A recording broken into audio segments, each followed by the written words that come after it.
Old photographs hold a kind of magic. They freeze moments the way memory never can. Precise, unblinking, untouched by nostalgia. But sometimes, when you look closely enough, the stillness starts to feel unnatural. Because among the earliest photographs of our great cities, London, Paris, New York, St. Petersburg, there is something profoundly unsettling hiding in plain sight. Look at them, immense avenues stretching into hazy horizons, stone facades of palaces and banks, cathedral spires rising into the sky. The geometry of civilization itself, captured in silver and shadow, the perfection of the human city, and yet there is no life. You scan the frame again, expecting a carriage, a street vendor, a child, anything. But the streets are vacant, the windows are blank, the chimneys stand cold, without a breath of smoke. One figure, maybe two, blurred as though halfway fading out of existence, are the only signs of humanity. It is as though the photographer captured not a city at noon, but the aftermath of an exodus. At first, historians tell us this is an illusion, a trick of technology. Early cameras required long exposures, sometimes minutes, even hours. Moving people vanished from the frame. Only the stationary remained, and that makes sense for one picture. Maybe two, but not for thousands. Not for entire archives, where city after city appears frozen in the same eerie stillness. Paris, mid-1800s, the new Haussmann boulevards are pristine and empty. London's Trafalgar Square, not a crowd, not a coach, only architecture. St. Louis, Philadelphia, Vienna, Moscow, all the same. The images whisper the same quiet message. Grandeur without life. Why? Maybe these were brand new districts awaiting residents. Maybe it was early morning, or midday siesta, or the long exposure again. But the more you study them, the less the logic holds. Because the emptiness is not random, it is total. The cities look ready for life, yet deprived of it. So, what if we take the images literally? What if, for once, we stop explaining them away and instead ask the forbidden question, where were the people? Imagine walking those boulevards in that moment, the echo of your own footsteps, bouncing off marble and glass. No vendors shouting, no children running. The city becomes a mausoleum of perfection, a stage waiting for actors that never arrive. It feels less like a construction site and more like a memory, as though the people who built it had vanished overnight, leaving everything behind in immaculate order. The idea sounds absurd until you notice how many of these cities share the same architectural DNA, the same neoclassical domes, identical pillars, symmetrical grids. It's as if one unseen architect drew them all. And that leads some researchers to suspect that the great urban expansion of the 19th century may not have been construction in the usual sense, but restoration, an attempt to repopulate something older. Could it be that the 19th century inherited these magnificent cities from an earlier civilization that had simply disappeared? An ancient world reset and re-inhabited under new names? It's a dangerous idea, but history has stranger gaps, because alongside the silent cities, another mystery begins to unfold, this time not in stone and steel, but in flesh and blood. During the same century, an unprecedented humanitarian phenomenon swept the globe, the sudden appearance of millions of orphans. Records from London, New York, Paris, Moscow, everywhere describe an explosion of foundling homes and orphanages. Some cities built dozens within a single decade. Britain alone opened more than 60 major orphan institutions during the Victorian era. In Russia, the numbers were staggering. The Moscow Foundling Home admitted thousands of infants each year. In the United States, asylums for the destitute child rose in every major city. Official explanations sound plausible. Wars, poverty, disease, industrial accidents. But when you add up the numbers, something doesn't fit. Even the worst epidemics could not have produced so many parentless children so quickly. The Napoleonic Wars, the American Civil War, cholera outbreaks, none of these matched the global scale recorded in those decades. It was as if, all at once, humanity had misplaced its parents. And here, the photograph and the orphan record begin to echo each other. Empty cities, overflowing orphanages, two sides of the same ledger. The cities, devoid of life, waiting. The children, countless, arriving from nowhere, needing homes. Coincidence? Or the evidence of a deeper, forgotten process? Hachati. Let's step back for a moment. The mid-19th century was a time of upheaval. Revolutions across Europe, colonization expanding overseas, industrialization transforming rural life. People moved from countryside to city in waves. But could all that chaos really explain the complete absence of adults and families implied by the orphan statistics? In the archives of Victorian newspapers, you can read reports of orphan trains, thousands of children relocated from overcrowded eastern cities to rural families in the American Midwest. Officially, it was charity, giving the poor a new start. But in hindsight, the scale feels industrial. hundreds of thousands of minors distributed across vast territories by train. Some were adopted, some vanished. When you look at the photographs of those children, dressed neatly, standing in rows on the station platform, you can't help but feel the weight of something systemic. A program, not a coincidence. So imagine a different narrative. A world that had lost its adult population through catastrophe, war, or something we cannot name, now needed to refill its empty cities. The children became the seed of a new humanity, raised by institutions, shipped across continents, placed into families that themselves were part of the rebuilding. Impossible? Perhaps. But look again at the patterns. The empty metropolises, the sudden abundance of children without pasts, the institutional response that seemed to appear out of nowhere, perfectly organized, as if prepared in advance. And so, an idea begins to take shape, half hypothesis, half haunting, that the 19th century may have been less a dawn of progress than a reconstruction after some great erasure, a repopulation, not an evolution. The deeper we go, the more the details align in unnerving ways. Photographs that look like staged movie sets. Reports of newly opened asylums described as palaces for children. Even literature of the era, from Dickens' Endless Orphans to Hugo's Lost Boys, seems to echo the same subconscious motif: a generation without parents, adrift in cities too large for them. Could art have been remembering what history forgot?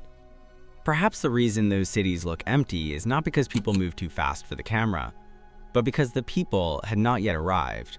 And perhaps those orphans, shipped across nations and continents, were not simply victims of circumstance, but the first citizens of a rebuilt world.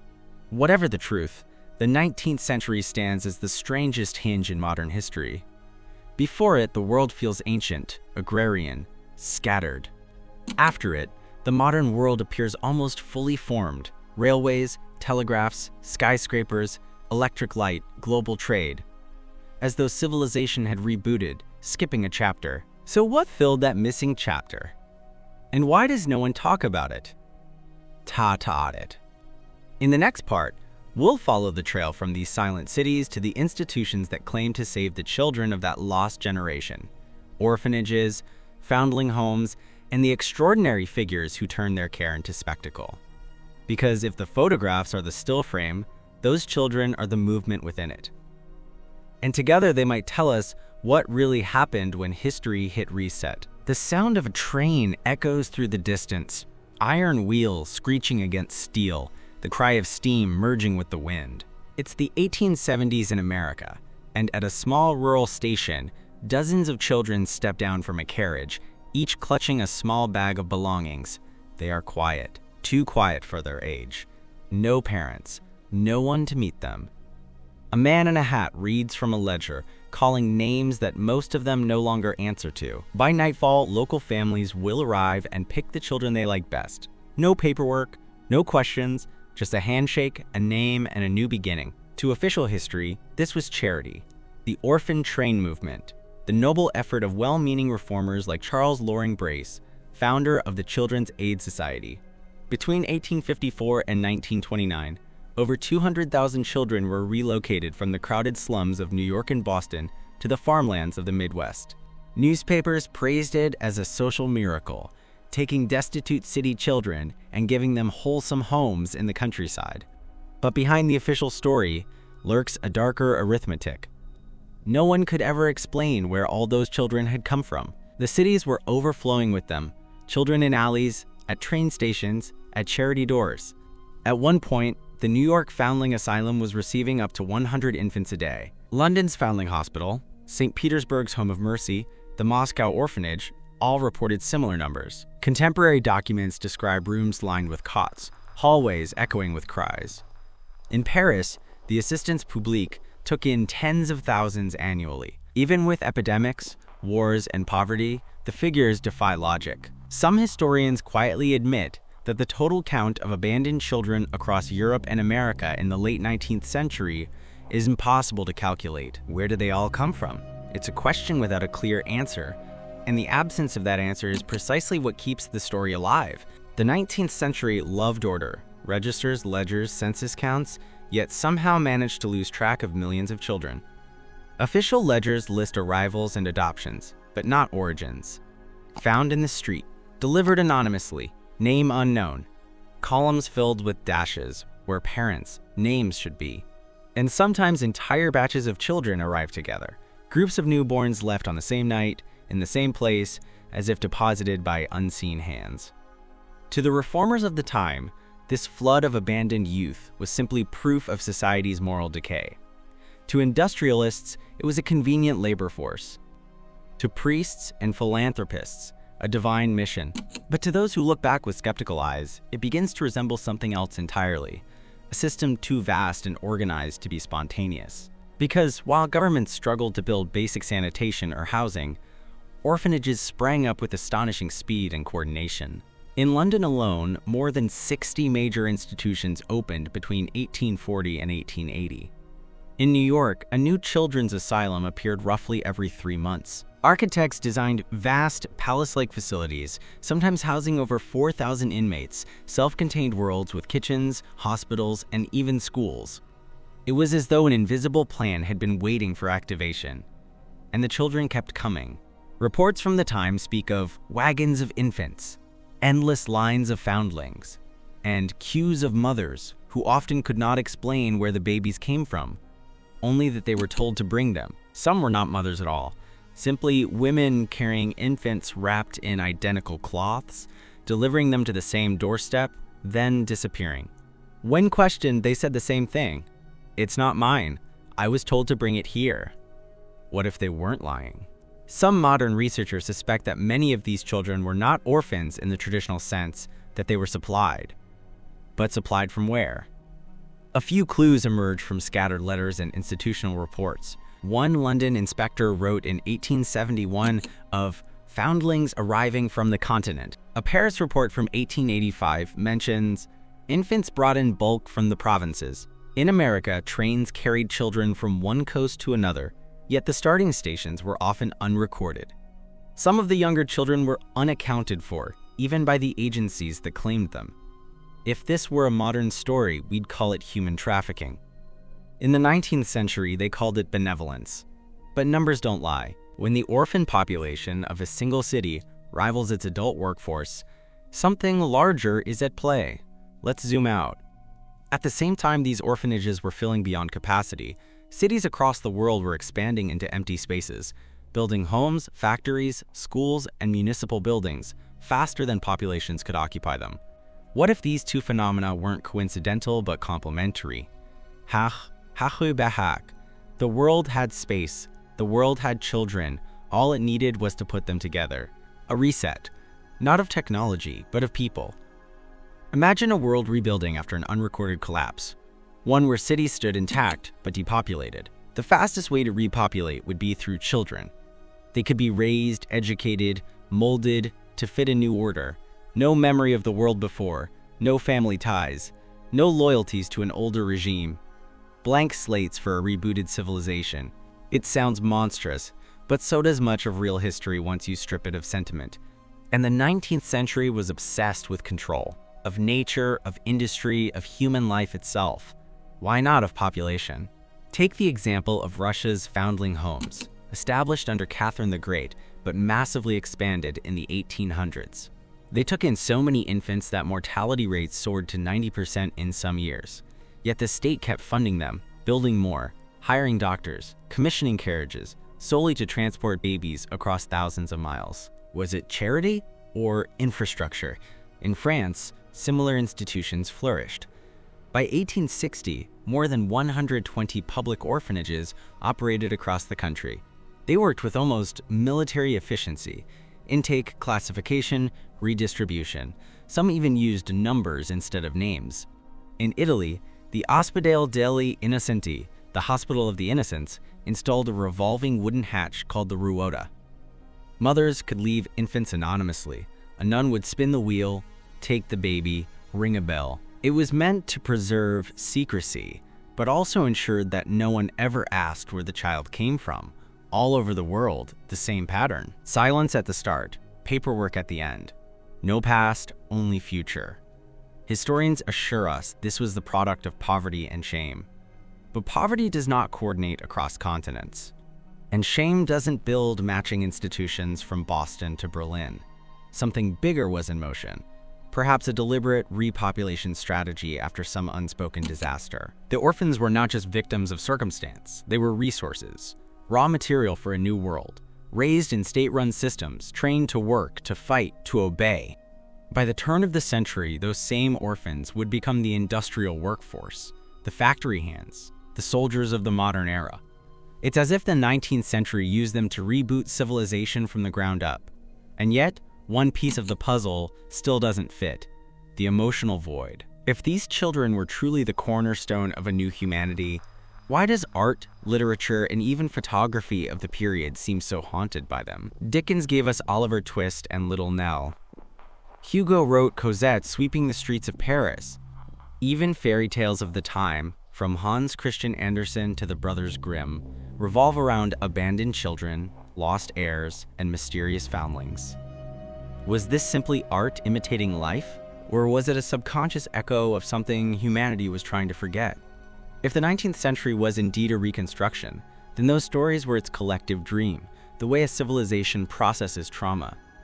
The orphans of fiction are symbols of amnesia, of a world trying to remember where it came from. But there's another side to the story, one even stranger and more uncomfortable. Because while millions of children filled orphanages and trains, another spectacle was unfolding, one that turned those very children into public entertainment. At world's fairs and amusement parks, people queued not for rides or fireworks, but to see babies, living, breathing, premature infants displayed in glass incubators. The showman was a man named Martin Cuny, hailed by newspapers as the savior of the weaklings. He claimed to have saved tens of thousands of premature babies by exhibiting them to the paying public. His traveling infant incubator shows toured from Berlin to Coney Island, from London to Chicago. Visitors paid 25 cents to peer through glass windows at tiny newborns connected to early life support machines. Nurses in crisp uniforms tended to them, while barkers called out, "Come witness the miracle of life." It was medicine, business, and spectacle fused into one.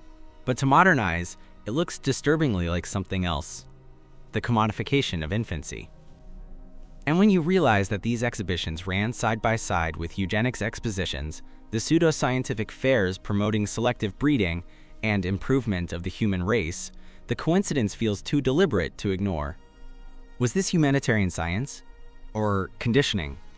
Teaching society to see infants not as children, but as assets, as biological material to be cultivated, displayed, and selected? The deeper you dig, the more the boundaries blur between philanthropy and profit, compassion and control. Children became currency, adopted, exchanged, trained, or shown off under the banner of progress. And once again, the question returns: where did they all come from? The story of the 19th century's orphan wave may begin with compassion, but it ends in something far stranger: an industrial system for producing and managing human life. If the cities were empty and the orphanages overflowing, perhaps this was not coincidence at all, perhaps it was coordination. In the next part, we'll follow the trail from those public incubators and charity homes into the hidden visual language that may have advertised the entire process to the world, the bizarre postcards and artworks that disguised commerce as art. They were bright, whimsical, and innocent on the surface, but what if they were catalogs? At first glance, they look harmless, quaint relics of a gentler time. Glossy postcards from the early 1900s, printed in soft pastel tones, showing chubby babies emerging from cabbage patches, floating in shells, or being carried through the air by storks. Smiling infants, whimsical scenes, all drenched in that sweet nostalgia of the Belle Epoque. Collectors today find them charming, even humorous. But beneath the varnish of innocence, these images hide a strange, persistent unease, one that deepens when you start to notice the repetition. Over and over, the same motifs appear: babies harvested from fields, packaged in baskets, weighed on scales, transported by train or airship. On one card, a baby is tagged like luggage. On another, dozens are lined up in crates labeled "delivery ready." What were people really saying with these images? And why were they everywhere? Oh, the phenomenon began around 1900, just as mass printing and postal services reached their peak. Sending postcards had become a social craze. By 1905, Europeans were mailing billions each year. It was cheap, fashionable, and personal. the perfect vehicle for hidden messages disguised as art. And then, almost overnight, an entire subgenre appeared, the baby postcards. Some were playful, others bordered on the surreal. Tiny humans sprouting like plants, tumbling from vegetables, hatching from eggs. In France, where many were produced, they were known as les cartes de naissance, birth cards, but the captions often told a different story. Among the flowery greetings, one phrase repeats with unsettling regularity, à vendre, for sale. At first you might think it's a pun, a joke about the abundance of cute babies, but the frequency is startling. Entire sets bear the phrase openly, sometimes paired with others. Tout est à vendre. Everything is for sale. Choisissez. Choose. The little ones have just grown. Each line more commercial than the last. And occasionally, in tiny script, an even colder footnote, no returns accepted. If these words appeared once or twice, we could dismiss them as period humor. But when the same slogans decorate hundreds of cards across multiple countries, France, Germany, the United States, the Netherlands, the pattern starts to look deliberate. Some researchers have suggested the cards were a tongue-in-cheek reflection of the booming adoption industry at the time. In both Europe and America, private adoptions were largely unregulated. Charities and orphanages routinely placed children through informal arrangements, sometimes for a donation, sometimes through brokers. In 1904, a Chicago Tribune exposé revealed baby farming networks, where infants could indeed be acquired for a modest fee. The press condemned the trade, but it never truly disappeared. It simply hid behind layers of respectability. If the postcards were inspired by that reality, they were playing with fire. Because hidden beneath the jokes and pastel colors lies a disturbing symmetry between image and industry. The postcards show the same logistics we now read about in historical reports. Babies packaged, transported, delivered. They depict not motherhood, but distribution. Not birth, but supply chain. On one card, a sign reads, "Modern Baby Bazaar. Free entry. We fear no competition." Another proudly displays, "Everything for sale." And at the bottom, the chilling promise, "No exchanges, no returns." It sounds less like art and more like advertising copy. Could these have been symbolic advertisements? Visual catalogs for those in the know? After all, postcard printing was cheap and international. A coded network could easily hide messages in plain sight, their meaning obvious only to insiders. Look closer, and the language becomes even more curious. Many cards mix French captions with English or German, as if meant for a global audience.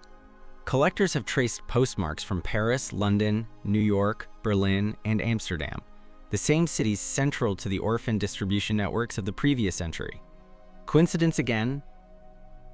Perhaps, but even the artists seem to have sensed the unease. Contemporary critics dismissed them as unsettling, too lifelike, oddly mechanical. Some art historians later noted their influence on the early surrealists, especially on a young Salvador Dali, who grew up surrounded by similar imagery in Catalonia. Dreamlike, yes, but dreams, as Freud reminded his generation, are often the return of what we try to repress. If you strip away the humor and read the imagery literally, the mask slips. The cabbage patches become nurseries.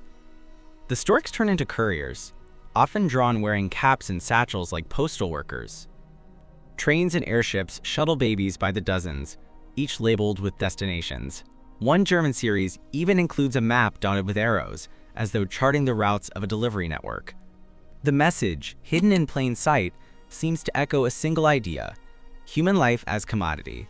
By 1907, the craze reached America. Here, the same imagery took on an almost corporate polish. Baby department stores, infant supply company, and new arrivals daily became common postcard slogans. The United States was deep in its industrial boom. Mass production defined the age. The postcards simply applied the same language to life itself, and the public adored them. They collected, traded, mailed, laughed, without noticing, or perhaps without caring, that the joke had no punchline, yet behind the laughter something darker stirred. At the same time, actual baby shows, competitions judging infants for beauty, health, and pedigree, were sweeping county fairs. Sponsored by eugenics societies, these contests graded children like livestock. Parents displayed offspring in front of panels of doctors and geneticists. Winners were given medals reading, "Better Baby." The culture that printed those postcards was the same one that measured human worth with calipers. When viewed through that lens, the postcards cease to be harmless kitsch. They become propaganda. Soft, smiling propaganda, teaching an entire generation to see children as standardized products, to be classified, improved, or replaced. A few collectors began noticing something else, variations that seem almost instructional. Sets arranged in series, Step 1, cultivation, Step 2, harvest, Step 3, packaging, Step 4, delivery. Each card numbered, as though part of a manual. One rare example bears the caption, "Repopulation number 3." That single word, repopulation, ties the entire mythology together. Repopulation of what? Maybe of colonies, newly conquered lands, maybe of empty cities, left behind by the mysterious silence of the earlier century. Or maybe, as some dare to whisper, of the entire planet after an event wiped out much of its adult population. The postcards would then be the cheery mask over an unspeakable operation, the redistribution of humanity. It sounds impossible, and perhaps it is. Yet history often hides its horrors beneath art. Propaganda is rarely grim, it smiles. And the more innocent it appears, the deeper the unease it conceals. When you line up hundreds of these postcards together, the effect is overwhelming. Rows of identical babies, factory fresh, awaiting owners. Their faces, not joyful, but vacant, glassy-eyed. Some even look frightened. There are cards where they are penned behind fences, caged like animals. And yes, some bear captions that leave nothing to interpretation. Enfants à vendre, children for sale. Do you want a baby? How could that have been acceptable? Because humor shields horror. Because when an entire culture laughs at something, no one looks too closely. By the First World War, the postcard craze faded. Censorship, economic hardship, and new media pushed it into obscurity. The surviving cards were boxed away, inherited, or lost. Today, museums treat them as curiosities, rarely interpreting their meaning. Few notice the language, the repetition, the scale. They are filed under vintage humor. But to those who connect dots, they form another kind of archive, the smiling face of a possible hidden system.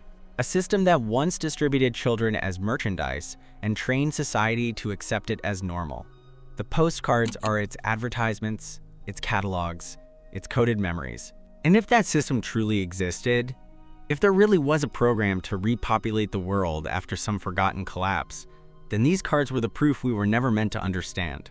A century later, they still whisper the same phrase through faded ink and yellowed paper, "For sale." In the next part, we'll follow that whisper into the physical world, to the trains, institutions, and archives that seem to confirm the logistics behind it. From America's orphan trains to Europe's foundling routes, we'll trace how an invisible network could have moved hundreds of thousands of children across continents. Because postcards may tell the story in symbols, but the real evidence lies in steel rails and paper trails. Disclaimer: the following segment explores a speculative interpretation, sometimes called the repopulation hypothesis. It combines verified historical facts, the orphan train programs, migration records, and 19th century infrastructure, with conjecture that is not supported by mainstream scholarship. What you're about to hear should be viewed as an imaginative reconstruction, not a proven account. The sound of iron wheels again. Steam clouds, a whistle slicing through the prairie. For half a century, this was the rhythm of a continent being built, and according to some, rebuilt. From New York to Chicago, from Moscow to Vladivostok, rails were the arteries of a new world. They carried coal, grain, steel, and sometimes they carried children. The historical record is clear. Between 1854 and 1929, America's orphan train movement relocated more than 200,000 minors from eastern cities to rural families. It was the largest organized child migration in history. Europe ran similar schemes: France's Assistance Publique, Russia's Foundling Homes, Britain's Child Emigration Society, sending youngsters to Canada and Australia. Officially, these were humanitarian projects born of compassion and overcrowding. But to eyes looking for patterns, they resemble something else entirely: a global distribution network, astonishingly efficient, appearing just when the world's great cities stood eerily empty in photographs. Could these trains have been more than charity? Could they have been the machinery of repopulation? The logistics are undeniable. Every major power built intricate systems to register, transport, and reassign people. New telegraph lines linked ministries, censuses were standardized, passports introduced. It was as if the 19th century suddenly discovered the bureaucracy of population. Names, numbers, origins, all logged, stored, shuffled like inventory. If one wished to rebuild society from the ground up, the tools were now in place. And so the speculative theory begins. Imagine a civilization emerging from catastrophe, a pandemic, a war, or something unrecorded. Its adults decimated, its cities hollow. The surviving children gathered, educated, reassigned. The orphanages become reservoirs. The trains become veins, pumping new life into deserted regions. Every adoption, every relocation, another cell in the body of a revived world. It sounds fanciful, yet the data leave gaps wide enough for imagination to enter. Contemporary records list departures and arrivals, but seldom what lay between. Many children disappeared from paperwork altogether, placed out with no follow-up. An 1893 Children's Aid report admits, we lose sight of them, they melt into the land. To a historian, it's negligence. To a storyteller, it's a vanishing act. Consider the geography. In the US, trains ran westward toward land newly opened by the Homestead Act. In Russia, the state sent settlers east along the Trans-Siberian line. Australia imported British home children to farm its frontiers. Everywhere, vast spaces waited to be filled. To believers in the repopulation idea, these were not random parallels but coordinated waves, a controlled diffusion of humanity, reseeding the planet after an unspoken loss. Maps of the period take on new meaning under that lens. Iron grids spanning continents, dotted with orphan depots, workhouses, and agricultural schools. Each connection a thread in the same unseen web. The bureaucrats thought they were managing charity. Perhaps, in this speculative view, they were serving a deeper directive, to re-people the earth. Still, reality keeps intruding. Historians can trace most of the funding to churches, philanthropists, and reform movements. There's no proof of a hidden master plan, only coincidences, repetitions, silences. But silences can be haunting. Why did governments that could barely manage famine relief suddenly possess the means to relocate hundreds of thousands of miners? Why did the press of the time celebrate the movements with almost religious zeal, calling the children God's seedlings and new hope for the nation? And why do those phrases echo the language of cultivation, of planting, of harvest? Perhaps it was simple optimism, or perhaps it was an unconscious echo of something older, a memory of literal repopulation recast as metaphor. In Europe, similar currents flowed. After the Napoleonic Wars and successive epidemics, population numbers rebounded suspiciously fast. Entire towns destroyed by cholera were repopulated within a generation. Where did the people come from? Migration, say the records. Yet migration itself depended on trains, ships, passports, the same machinery built in the same decades. One might almost think the infrastructure was waiting for the people, not the other way around. The speculative theory imagines a closed-loop system, orphans collected in industrial centers, trained in discipline and language, then dispersed to colonies and frontier towns, each batch filling the vacancies left by an erased past. By the early 20th century, these children's children would form the backbone of modern industrial nations, factory workers, soldiers, citizens, with no ancestral memory before 1850. Of course, mainstream demography explains this differently, as the result of improved sanitation, medicine, and agriculture. But for those drawn to the mystery, the clean statistics feel too tidy, too quick. The world recovered as if on cue.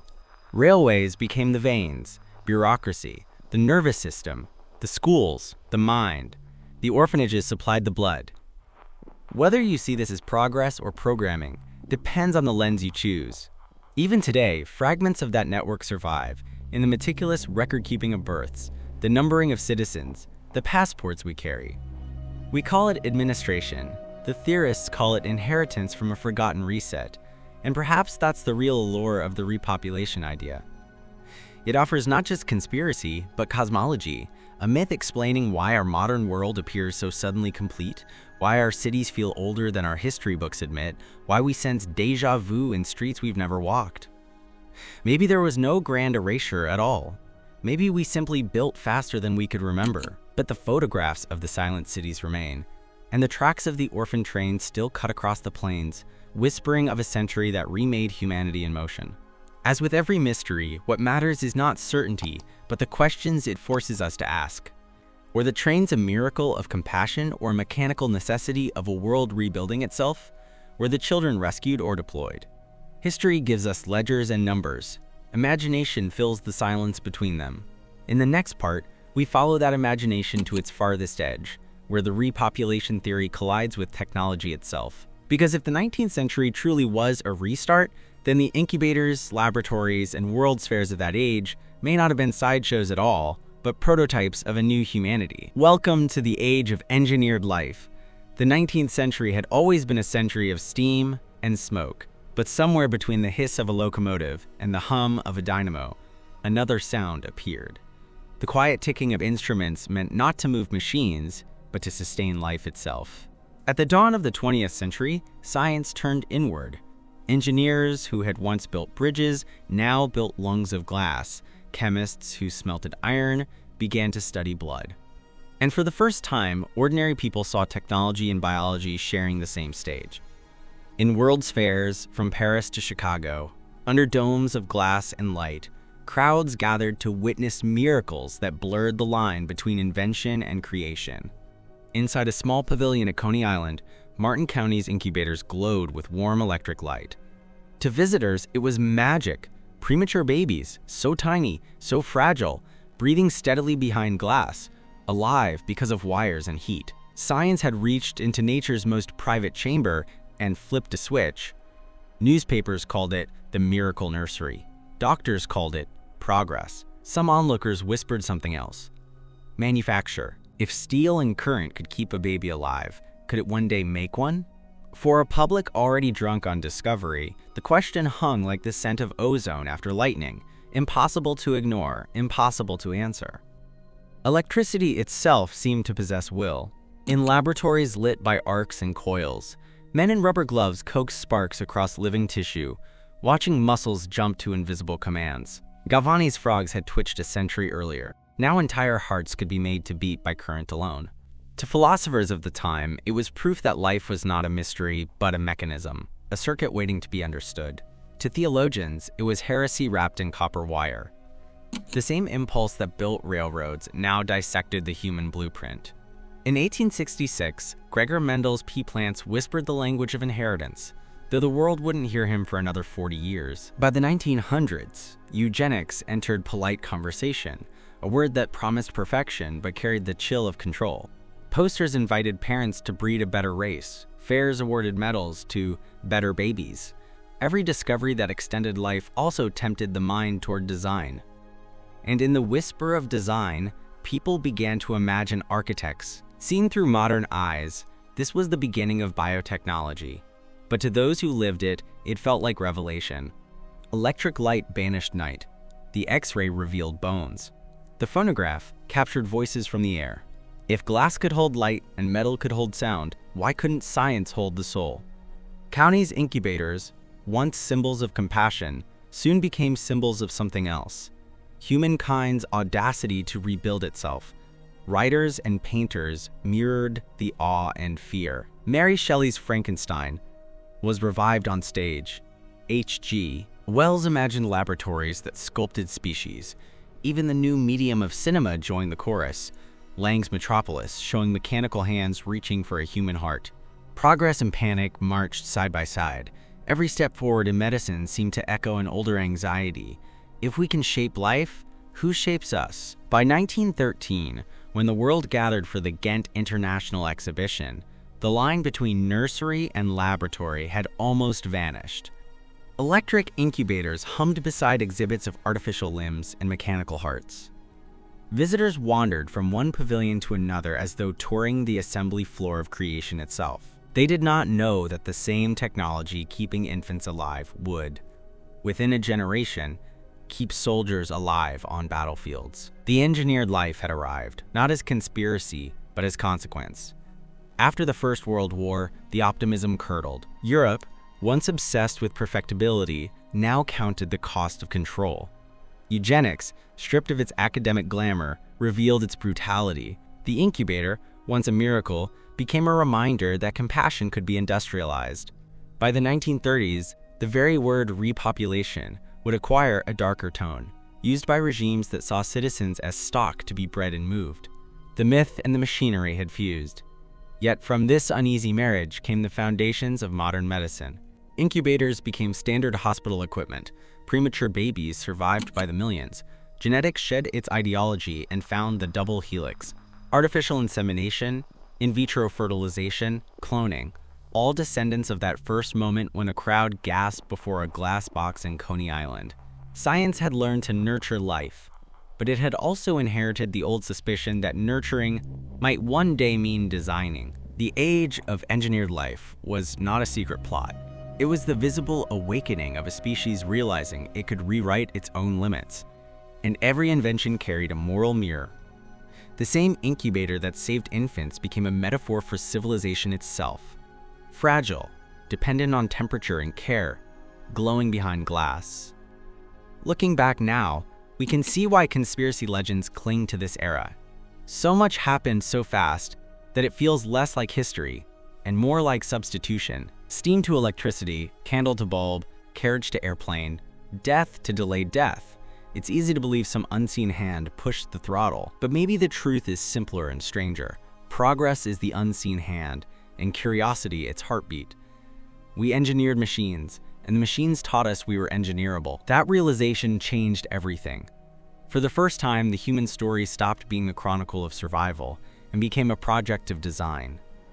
We stepped out of nature's workshop and into our own. Today, when we look at those faded photographs of empty boulevards, or at the postcards of impossible infants, we can still feel the same tremor the 19th century felt, the awe of standing on the edge of a new creation. Whether we see that moment as salvation, reset, or revelation depends entirely on what we choose to believe about ourselves. Because the final lesson of the age of engineered life is not about machines or conspiracies. It's about reflection. We looked into glass, camera lenses, incubator windows, microscope slides, and for the first time, the reflection looked back. The last photograph fades in, sepia, cracked, the edges curling like burnt paper. An empty boulevard stretches into haze. No people, no smoke, only the faint glimmer of light on polished stone. We've seen this image before, in 100 variations, but this time it feels different. After following the trail through orphaned trains, postcards, and laboratories, we no longer see a city. We see a question. Who built all this, and who remembers them? Perhaps every civilization leaves behind a version of this same picture. Streets too perfect, silence too complete. Every empire imagines itself the first to awaken, only to discover the footprints of someone else beneath its pavement. That is the true reset, not a catastrophe, but forgetfulness. Humanity's memory erases itself with each new invention, convinced that what stands today must have sprung from genius, not from ghosts. The 19th century, viewed from our distance, looks like acceleration captured mid-blink. Steam giving way to electricity, candle to arc lamp, horse to engine. The cities that appeared empty in those photographs may have been anything but. They were perhaps overexposed by progress itself, the camera unable to catch people moving faster than history could record. And yet, the feeling of emptiness remains because progress always outruns comprehension. We build faster than we remember. We innovate faster than we understand. Maybe that's why the stories of disappearance persist. When our own timeline feels too abrupt, we imagine another behind it, one that explains the missing steps. The repopulation theory, the Great Reset, the whispers of orphan trains filling ghost cities, they are less about deception than about longing. We crave continuity. We want to believe there was an earlier version of us who knew something we have lost. Think about what we truly did inherit from that century. Not lost parents, but their machinery of connection. Rails, telegraphs, census ledgers, the habit of measuring life and data. They built systems to track the untrackable, to name every child, to catalog every birth and death. In doing so, they made forgetting harder and remembering stranger. They turned memory into numbers, and numbers, like the old photographs, can never tell us what it felt like to live inside them. Perhaps the orphans we spoke of were not literal replacements, but symbols for the new kind of human that modernity demanded: rootless, adaptive, belonging everywhere and nowhere, children of industry rather than lineage. Each generation since has been a wave of those same foundlings, born into the architecture of someone else's dream. Walk through any modern city at dawn, and you'll still glimpse the echoes. Empty squares waiting to be filled, office towers humming before people arrive. For a moment, the world looks reset, waiting for its inhabitants. That moment is history replaying itself every morning. Civilization wakes, blinks, and pretends the day is new. Maybe that's the lesson the old photographs tried to give us. They are not evidence of erasure. They are mirrors showing how thin the veil of memory truly is. Every street we walk is a palimpsest, written and rewritten until the paper tears. Every newborn is a kind of restart, a clean page for the story we keep failing to finish. The postcards now lie scattered in museum drawers, their colors fading to dust. Most viewers smile at the odd humor of babies and cabbages, never realizing that those images captured the collective anxiety of an age discovering its own power over creation. They weren't catalogs of commerce. They were dreams of control, dreams that still haunt us each time we talk about designer genes, artificial wombs, or artificial intelligence. The myth of the manufactured child simply changed costumes. The play continues. In that sense, the engineered life was never about machines at all.